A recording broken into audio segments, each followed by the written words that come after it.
ఇలా బాబాసాహెబ్ అంబేద్కర్ గారికి సంబంధించిన చాలా సుదీర్ఘ విషయాలు మెజార్టీ ప్రజల కోసం త్యాగం చేసినటువంటి బీసీలకే తెలియదు. ఇప్పటికీ చాలా మంది బీసీలకు 27% రిజర్వేషన్. నిజమే మాలామాదిగల నాయకుడైన మీరు అంటున్నారు బాబాసాహెబ్ అంబేద్కర్ గారిని. నిజమే మాలామాదిగల ఇంటనే బాబాసాహెబ్ అంబేద్కర్ గారు పుట్టిండు కాదనట్లేదు. కానీ ఈ దేశంలో అందరికంటే ఎక్కువ రిజర్వేషన్ ఈ మాలామాదిగల నాయకుడు అని చెప్పి మీరు అంటున్నటువంటి వ్యక్తి ఎవరికి ఇచ్చిండు? 27% ఎక్కువనా, 15% ఎక్కువనా, 7% ఎక్కువనా చెప్పండి అందరూ. అందుకే అడిగిన ఫస్ట్ ఎంతమందికి తెలుగు వస్తుందని. 27% ఎక్కువనా, 15% ఎక్కువనా, 7% ఎక్కువనా? 27% తిన్నటువంటి బీసీలు. ఓనా బీసీ సహోదరులారా, మీ ఇళ్లలో అందరికంటే ముందు ఉండాల్సిన ఫోటో బాబాసాహెబ్ అంబేద్కర్ది. మీ హక్కులను కాలరాసిన దుర్మార్గుల ఫోటో మీ ఇళ్లలో పెట్టుకున్నారు, గుర్తుపెట్టుకోని అని చెప్తా ఉన్నా. ఇక మన ఆడలకైతే ఏం తెలియదు. మన ఆడలకంటే డిస్క్రిమినేషన్ అందరికంటే ముందు ఎదుర్కొన్నటువంటి వ్యక్తి ఎవరు? ఇందాకే చెప్పిన గుడిలోకి రాకుండా అందరికంటే ముందు వివక్షత ఎదుర్కొన్నటువంటి వ్యక్తి ఎవరు ఈ దేశంలో? ఇందిరాగాంధీ గారు మాలోళ్ళమేనా చెప్పండి? మాదిగళ్ళమేనా? ఎస్టీలామేనా? కుమ్మరామేనా? కమ్మరామేనా? బలిజామేనా? రెడ్డామేనా? వెలుమామేనా? ఈ దేశంలో ఒక అందరికంటే పెద్ద కులం అంటున్నటువంటి ఇందిరాగాంధీ గారిని రానివ్వలేనటువంటి పరిపాలన ఆనాటి నుంచి ఈనాటికి కొనసాగుతూనే ఉన్నది, గుర్తుపెట్టుకోండి. అట్లా బాబాసాహెబ్ అంబేద్కర్ గారిని ఏ గవర్నమెంట్ ప్రమోట్ చేయలేదు. ఏ గవర్నమెంట్ కూడా బాబాసాహెబ్ అంబేద్కర్ గారి యొక్క ఆలోచన విధానాన్ని పుస్తకాల్లో చేర్చలేదు. స్వచ్ఛ భారత్ దగ్గర ఉన్నటువంటి కళ్ళద్దాలు మనందరికీ పరిచయమైనా కాలేవా? బాత్రూమ్ దగ్గరకు పోగానే గాంధీ గారు కళ్ళద్దాలు పెడతారా పెట్టరా? బొమ్మ గించుతారా గీయరా? ప్రభుత్వం అనుకుంటే అంబేద్కర్ గారు ఇప్పటికే అందరికీ పరిచయం కాకుండా పోయినా గాంధీ గారి కళ్ళద్దాన్ని పరిచయం చేయించి రాలేదా? చెప్పండి. అంటే ప్రభుత్వాలకి బాబాసాహెబ్ అంబేద్కర్ గారు అంటే భయం. ఎందుకు? అది ఏ ప్రభుత్వమైనా కావచ్చు, లోటు ఆఫీస్ ఉంది. ఏ ప్రభుత్వానికైనా బాబాసాహెబ్ అంబేద్కర్ గారు అంటే ఎందుకు భయం అంటే, గదరన్న రాష్ట్రంలో పాట, రిక్షా దొక్కే రైమన్న, రాళ్ళు కొట్టే రామన్న, డ్రైవరు మల్లన్న, మాలి కొమిరన్న, నీకున్న హస్తంతా 2 రెక్కలేనన్నా, రెక్కలాడకపోతే డొక్క నిండదోరన్నా. వీళ్ళు కేవలం ఓట్లేసే బానిసలుగా, వీళ్ళను సీట్లెక్కించే బానిసలుగా ఈ మెజార్టీ ప్రజలైనటువంటి బీసీలు, ఎస్సీలు, ఎస్టీలు, మైనారిటీలు వాళ్ళ కింద ఉండాలి. కాబట్టి ఈ అంబేద్కర్ గారు రాసినటువంటి రాజ్యాంగాన్ని, దాంట్లో ఉన్న హక్కులని, అంబేద్కర్ గారి యొక్క పోరాటాన్ని తెలుసుకుంటే ఈ ప్రజలు సీట్లలోకి వస్తారని ఏ ప్రభుత్వం కూడా బాబాసాహెబ్ అంబేద్కర్ గారిని పరిచయం చేయలేదు. కానీ ఈ సందర్భంగా ఒక 2 విషయాల్ని గుర్తు చేస్తా. నేను ఏ పార్టీకి వ్యతిరేకం కాదు, ఏ పార్టీకి అనుకూలం కాదు. కాంగ్రెస్ పార్టీ అధికారంలోకి వస్తే నేను ప్రజల వైపు ఉన్నా. అంతకుముందు నా బీఆర్ఎస్ ప్రభుత్వం అధికారంలో ఉంటే ఎటువైపున్నా నేను ప్రజల వైపే ఉన్నా. మాకు బ్రహ్మ నుదిటి రాత కేవలం ప్రతిపక్షమే రాసిండు, పక్షం రాయలేదేమో బహుశా.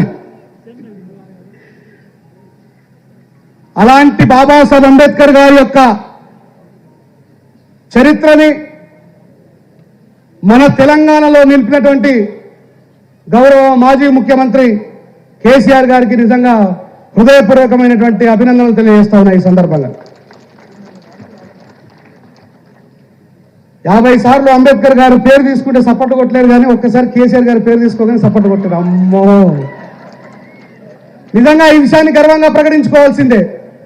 ఈ విశ్వంలో 192 దేశాలుంటే, ఈ భారతదేశంలో 29 రాష్ట్రాలుంటే, ఈ బాబాసాహెబ్ అంబేద్కర్ గారికి నిజమైన అరుదైన గౌరవం ఇచ్చింది మాత్రం బీఆర్ఎస్ గవర్నమెంట్ అని చెప్పి నిరభ్యంతరంగా తెలియజేస్తా ఉన్నాం.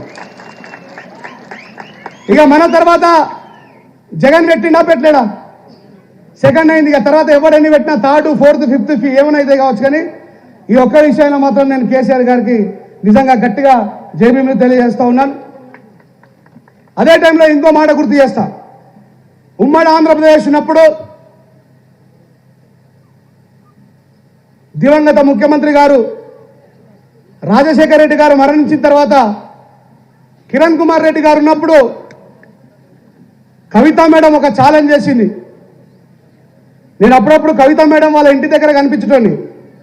ఇక మనోళ్ళందరూ బయట ప్రచారం చేసి హే కవితా మేడం మనిషి, కవితా మేడం మనిషి. కవితా మేడం మా పార్లమెంట్ మెంబర్ అయ్యా. మా ఎంపీ గారి దగ్గరికి పోకపోతే మరి నేను ఎవరి దగ్గరికి పోవాలి? నేను నిజామాబాద్ జిల్లా వాసిని. అంటే ఈ సభకు అందుకే వచ్చిన ఈ విషయాలు కొద్దిమంది బయట ప్రచారం చేస్తారని చెప్పాలా. మంచిని మంచి అని చెప్పమన్నాడు బాబాసాహెబ్ అంబేద్కర్ గారు, చెడుని చెడ అని చెప్పమన్నారు. ఇప్పుడు నేను చెప్పింది అబద్ధమా క్రియేట్ చేసి చెప్పినా? మా ఎంపీ ఎవరు? ఇప్పుడు ధర్మపురి అరవింద్. అంతకుముందు ఎవరు? మరి నేను కవిత మేడం దగ్గరకు పోకపోతే ఇంకెవరి దగ్గరకు పోలే? మరి ఈ మాత్రం కూడా కామన్ సెన్స్ లేకుండా మనలందరూ అక్కడక్కడ మాట్లాడుతూ ఉంటారు. కిరణ్ కుమార్ రెడ్డి గారు సీఎంగా ఉన్నప్పుడు కావచ్చు, బహుశా కవిత మేడం ఒక ఛాలెంజ్ చేసింది, ఎట్టి పరిస్థితుల్లో అసెంబ్లీలో బాబాసాహెబ్ అంబేద్కర్ గారి విగ్రహాన్ని పెట్టాలని.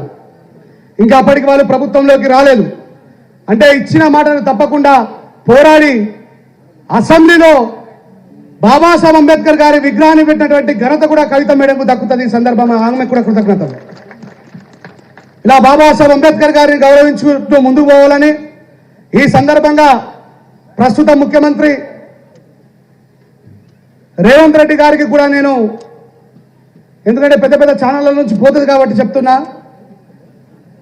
మీకు కోపం ఉంటే కేసీఆర్ గారు, కేటీఆర్ గారు సైద్ధాంతికమైనటువంటి చర్చలు మీరు చేసుకోండి. కానీ మీ ఇద్దరిలో వాళ్ళ బాబాసాహెబ్ అంబేద్కర్ గారి విగ్రహాన్ని పడగొట్టిరు.